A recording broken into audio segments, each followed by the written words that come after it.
Hello friends, নানান ব্যঞ্জনে তোমাদের সকলকে স্বাগত জানাচ্ছি। আজ আমি একটু অন্যরকম দুটো রেসিপি দেখাচ্ছি। রেসিপি না, মানে ঘরে রান্না করলাম তো তাই দুটো দিলাম আর কি। সবসময় মাছ মাংস না দিয়ে তো এখন একটু নিরামিষ যেটা বানালাম সেটাই দেখাচ্ছি। তো এখানে দেখো ডাল বসিয়েছি সিদ্ধ, তো মুগ ডাল এটাকে একটু ভেজে নিয়েছিলাম আগে। ভেজে নিয়ে এর মধ্যে একটু লবণ আর হলুদ দিয়ে সিটি মেরে নিলাম। এখন কড়াইতে একটু শুকনো লঙ্কা আর তেজপাতা ফোড়ন দিয়ে নিলাম। ফোড়ন দিয়ে এখন এর মধ্যে গরম মশলা দিয়ে দিলাম, এলাচ দারচিনি আর দিয়ে নিয়ে এখন এর মধ্যে দিয়ে দিব হচ্ছে একটু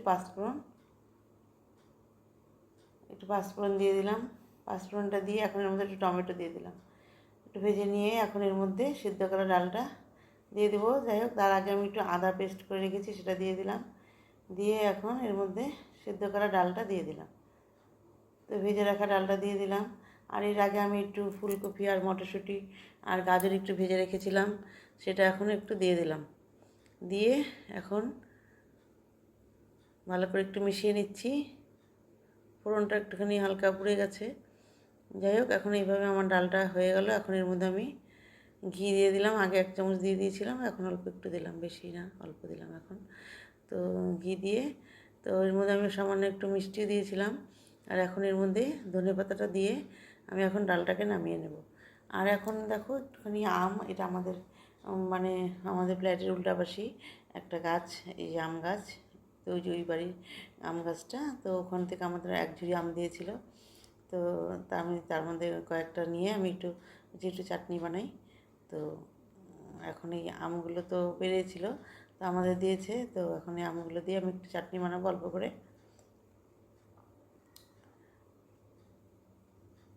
এই যে এখন আমগুলো অনেক দিয়েছিল, তো আমরা এমনি খেয়ে ফেলেছি বেশি। আর এটাকে আমি এখন একটু চাটনি বানাবো। তো এখন এই আমগুলোকে ভালো করে একটু ছুলে নেব।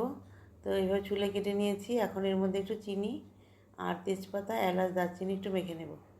এলাচ দারচিনি দিয়ে দিলাম, দিয়ে এখন এর মধ্যে চিনি দিয়ে দেবো আর তেজপাতা দিয়ে দেবো আর চিনিও দিয়ে দেবো।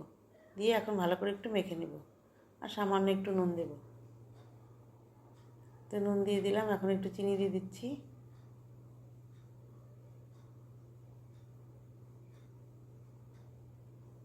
তো চামচ দিয়ে হচ্ছে না, তাই এগুলো ঢেলে দিলাম। চিনিটা দিয়ে এখন ভালো করে মেখে নেব। আমগুলো মানে আছে, মিষ্টি আছে, তো সেরকম মানে অন্যরকম মিষ্টি আর কি, হালকা মিষ্টি, মানে মিষ্টি ঠিকই আছে, টক টক মিষ্টি মিষ্টি এরকম আর কি, খুব টকও না। তো এখন যাই হোক, কড়াইতে একটু তেল দিয়ে দিলাম। তেল দিয়ে এখন এর মধ্যে শুকনো লঙ্কা ফোড়ন দিয়ে দিলাম। শুকনোটা ভাজা ভাজা হয়ে গেছে, এখন এর মধ্যে একটু পাঁচফোড়ন দিয়ে দিলাম। পাঁচফোড়ন দিয়ে এখন এর মধ্যে চিনি মাখা আমটা দিয়ে দিলাম।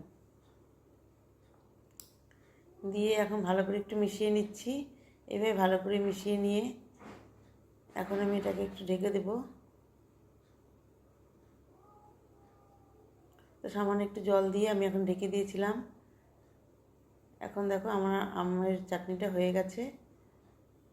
এইভাবে নামাবো। তো এইভাবে আমার বন্ধুরা চাটনিটা হয়ে গেল। তো বন্ধুরা, তোমরা সবাই ভালো থেকো, সুস্থ থেকো এবং অবশ্যই আমার পাশে থেকো। নমস্কার।